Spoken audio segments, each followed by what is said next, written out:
नमस्कार, मी संजय वरकड. आपण पाहत आहात न्यूज यात्रा.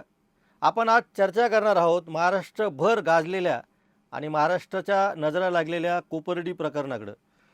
कोपर्डी प्रकरण हे महाराष्ट्रामधील असं प्रकरण होतं की जिथं एका मुलीवर तीन नराधमांनी अत्यंत अमानुषपणे असे अत्याचार केलेले होते आणि त्यामुळे महाराष्ट्र पेटून उठला होता. 13 जुलै 2016 रोजी ही घटना घडली होती. येत्या 13 जुलै 2026ला या घटनेला आता 10 वर्ष होणार आहे. महाराष्ट्रात सध्या नरसापूर असेल, अनेक गोष्टी असतील, मुलींवरील आणि महिलांवरील अत्याचारांच्या घटना गाजत आहेत आणि मुख्यमंत्री देवेंद्र फडणवीस सांगत आहेत की महिनाभरामध्ये आम्ही न्याय देऊ.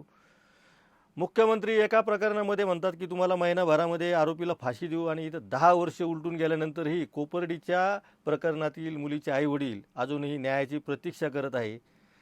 अर्थातच या सगळ्या गोष्टीचा आपण घटनाक्रम अतिशय थोडक्यात समजून घेणार आहोत. मग आपल्या महाराष्ट्रामध्ये न्याय मिळायला इतका उशीर का होतो आणि खरंच एका महिन्यामध्ये जर न्याय मिळणार असेल तर मग तो कोपर्डीला का मिळत नाही, हा आमचा सवाल आहे. कोपर्डीची घटना मी आधी सांगितल्याप्रमाणे 13 जुलैला घडली होती. 15 जुलैला या प्रकरणातील मुख्य आरोपी जो होता तो जितेंद्र बाबूलाल शिंदे, त्याला पोलिसांनी अटक केली होती. 16 जुलैला दुसरा आरोपी जो आहे नितीन गोपीनाथ भैलुमे याला अटक झाली होती आणि 17 जुलैला संतोष गोरखनाथ भोवल याला अटक झाली होती. अर्थात हे लागोपाठ 3 दिवस 3 आरोपी अटक झाल्यानंतर 18 जुलैला त्यांना अहमदनगरच्या कोर्टात आणलं होतं. कोर्टाचं नाव अजूनही अहमदनगर असंच आहे, जिल्हा अहिल्यानगर झाला असला तरी. अहमदनगर कोर्टामध्ये आणल्यानंतर त्यांच्या या तिन्ही आरोपीवर हल्ला झाला होता आणि त्या प्रकरणातील आरोपींवर गुन्हा दाखल झाला होता. त्या आरोपींच्या हल्ल्याच्या प्रकरणाचा निकाल लागला, त्यातून ते मुक्त झाले अशी आपली माहिती आहे. मात्र मूळ जे प्रकरण आहे, ज्या मुलीला जिवंत मारलं अत्याचार करून आणि अशा पद्धतीने अत्याचार केले होते की ज्यामुळं कुणाच्याही मनामध्ये प्रचंड राग निर्माण होईल. खरं म्हणजे अत्याचाराचं वर्णन आपण करू शकत नाही, इतके ते घाणेरड्या पद्धतीने अत्याचार केलेले होते. त्यामुळं कोपर्डीची घटना ही मराठा आंदोलनाला कारणीभूत ठरली. मराठा आंदोलन त्या कोपर्डीच्या घटनेवरच उभं राहिलं होतं आणि त्याला जोडून आरक्षणाची मागणी पुढे आली आणि नंतर वेगवेगळे विषय यामध्ये समाविष्ट करण्यात आले. पण मूळ मुद्दा जो होता कोपर्डीचा तो मात्र बाजूला पडत गेला. 10 वर्षानंतर ही परिस्थिती अशी आहे की मध्यंतरीच्या काळामध्ये आपण कालच्या व्हिडिओतही सांगितलं की 2017मध्ये नोव्हेंबर 2017मध्ये या तीनही आरोपींना कोर्टाने फाशीची शिक्षा सुनावली होती. त्यावेळी इतका आनंद उत्सव साजरा केला की आरोपींना फाशीची शिक्षा मिळाली, जसा काही पीडितेला न्याय मिळाला, अशा पद्धतीने महाराष्ट्रातल्या कानाकोपऱ्यातून प्रतिक्रिया येत होत्या. मुख्यमंत्री देवेंद्र फडणवीसांनी सुद्धा अशी त्यावेळेस प्रतिक्रिया दिली होती की हा एका अर्थाने पीडितेला न्याय मिळाला आणि पीडितेच्या कुटुंबाला न्याय मिळालेला आहे.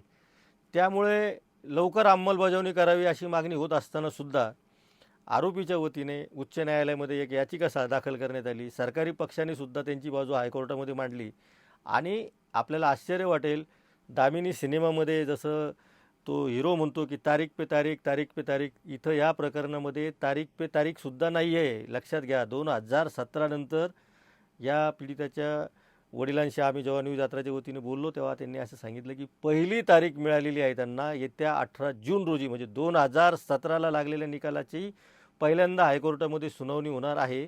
ती आत्ता येणाऱ्या 18 जूनची पहिली तारीख आहे. म्हणजे ती तारीख मिळाली त्या दिवशी सुनावणी होईल की माहीत नाही. मुख्यमंत्री देवेंद्र फडणवीस कोपर्डीला न्याय देणार आहे की आम्हाला माहीत नाही. मला या निमित्तानं एक गाणं म्हणजे एक गीत आहे, ते खरं तर ते कर्णबधीर लोकांसाठी चं गीत आहे. त्यामुळं कर्णबधीर लोकांची मी आधीच माफी मागतो.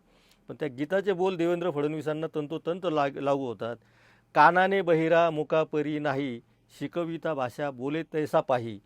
आता ज्याला ऐकूच येत नाही त्याला ते बोलता येत नाही, पण देवेंद्र फडणवीसांना जे ऐकायचं नसतं त्याच्यावर त्यांना बोलायचं नसतं, असा आपण या गाण्याच्या ओळीतून अर्थ घेऊ. कारण देवेंद्र फडणवीस कोपर्डीच्या बाबतीमध्ये प्रचंड बोलत असतात. कोपर्डीच्या हातात न्याय देऊ, अमुक करू तमुक करू. आता आविर्भाव त्यांचा नरसापूरच्या बाबतीतही तसाच आहे.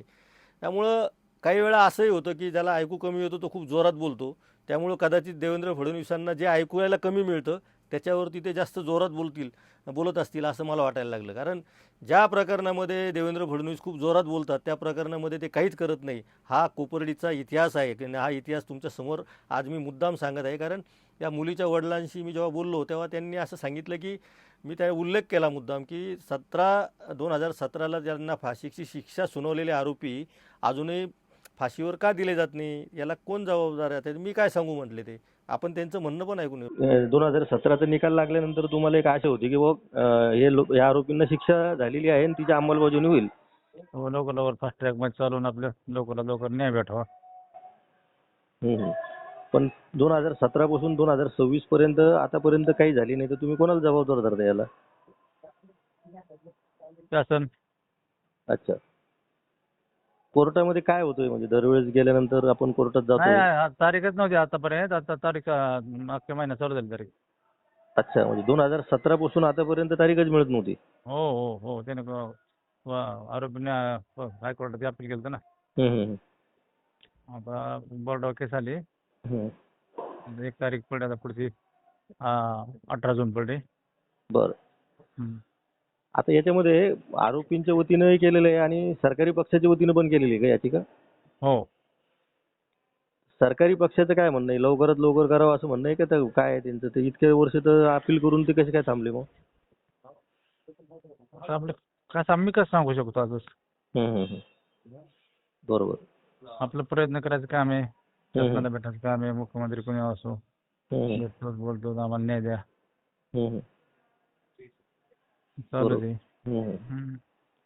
आता काय झालं की कोपर्डीचं घटना ही आपल्या दिल्लीला जे निर्भया प्रकरण झालं होतं ना, त्याच्यानंतर महाराष्ट्रात घडलेली खूप वाईट अशी घटना होती. राज्यभर मराठा क्रांती मोर्चे निघाले त्याच्यावर.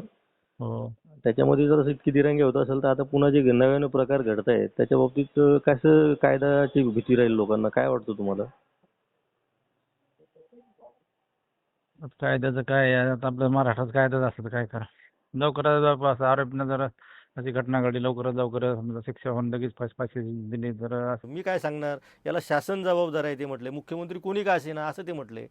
आमचंही म्हणणं तेच आहे, मुख्यमंत्री कोण आहे की याच्याशी काही देणं घेणं नाही. कोपर्डीला न्याय काय मिळत नाही. 2016ला हे प्रकरण झालं तेव्हा देवेंद्र फडणवीस मुख्यमंत्री होते आणि त्यांनी ती भेट द्यायला सुद्धा जवळपास 8-10 दिवस लावले होते. मुख्यमंत्री जात का नाही कोपर्डीमध्ये अशी चर्चा सुरू झाल्यानंतर देवेंद्र फडणवीस हे कोपर्डीमध्ये गेले होते. हा इतिहास आहे. त्यामुळे फडणवीसांनी अंग झटकून चालणार नाही. तुम्ही नरसापूर आहे, मी आणखीन एक उदाहरण देतो. नरसापूरचं तर आपल्याला चर्चा करायचीच आहे, पण कोपर्डीनंतर अवघ्या काही दिवसामध्ये 13 जुलैला कोपर्डीची घटना घडली होती आणि त्यानंतर माझ्याकडे जी तारीख आहे, मला असं वाटतं 16 जुलैला किंवा 23 जुलैला एक घटना घडली होती रोह्यामध्ये. आणि रोह्यामध्ये सुद्धा 1 वर्षानंतर, साधारणपणे 1 वर्षानंतर, त्याच वर्षातल्या 1 वर्षानंतर ती रोह्यातली घटना घडलेली होती. आणि या घटनेच्या पार्श्वभूमीवर आधी 9 ऑगस्टपासून 2016पासून सुरू झालेले जे मोर्चे आहे तर 2017पर्यंत ते मोर्चे चालले आणि 2017ला जेव्हा हे मोर्चे संपले तेव्हा रोह्यामध्ये अशीच एक घटना घडली होती. आणि त्या घटनेच्या नंतर तिथल्या आंदोलकांनी सुद्धा असं सांगितलं होतं की 60वा मोर्चा हा आता रोह्यामधून आम्ही काढणार आहोत. तो मोर्चा निघाला नाही अर्थात, पण मुद्दा असा आहे की कोपर्डी असो किंवा रोहा असो किंवा नरसापूर असो किंवा आणखी कोणती गोष्ट असो, देवेंद्र फडणवीस फक्त बोलतात खूप जोरात पण करत काहीच नाही. अशी परिस्थिती या महिलांच्या अत्याचाराच्या प्रकरणामध्ये तरी आहे. कालचा व्हिडिओ ज्यांनी बघितला नसेल त्यांनी आवर्जून बघावा. कालच्या व्हिडिओमध्ये आपण महाराष्ट्रातील महिलांवरील अत्याचारांची टक्केवारी ही 40% कशी वाढली त्याची आकडेवारी दिलेली आहे. 2020 ते 2023च्या ह्या 3 वर्षामध्येच ही आकडेवारी वाढलेली आहे. आणि या काळामध्ये आणि गृहमंत्री हे फडणवीसच होते. आपल्याला फडणवीसांना टार्गेट करण्यात काय अर्थ नाही. आणि त्यांना टार्गेट करा नका करू, त्यांचं जे म्हणजे त्यांचं काय त्यांचं काय वाईट करावं व्हावं हा आपण इच्छा नाही. पण मुद्दा हा आहे की देवेंद्र फडणवीस या सगळ्या प्रकरणामध्ये जोरात सांगतात पण करत काहीच नाही. हा तरी आता कोणाच्या तरी लक्षात यायला पाहिजे. निदान आता कोपर्डीच्या प्रकरणाच्या पहिल्या सुनावणीच्या वेळेस फडणवीसांनी गृहमंत्री म्हणून या प्रकरणात लक्ष घालावं आणि ही हायकोर्टामध्ये पटकन निकाली लागून पुढचे आणखीन किती टप्पे होणार आहे, ती सुप्रीम कोर्टात जाणार आहे का, राष्ट्रपतीकडे याचिका दाखल करता येणार आहे का, याचे सगळं स्पष्टीकरण फडणवीसांनी द्यायला पाहिजे. आणि आता तरी कोपर्डीच्या आरोपींना कधी फाशी देणार आहात, किती दिवसात फाशी देणार आहे, याची कायदेशीर बैठक बोलून सगळं तुमच्या हातामध्ये यंत्रणा आहे. कोर्टही तुमच्या हातात आहे असं म्हटतात लोक, आरोप होतात तुमच्याकडे की कोर्टाची यंत्रणासुद्धा तुमच्या हातात आहे. जर तशी असेल तर किमान कोपर्डीच्या प्रकरणापुरती तरी ती वापरावी अशी त्या आईवडिलांच्या वतीने आणि तमाम महाराष्ट्रातील जनतेच्या वतीने आपल्याला विनंती करतो आणि थांबतो. धन्यवाद. आपण पाहत राहा न्यूज यात्रा. हे आहे आपलं चॅनल.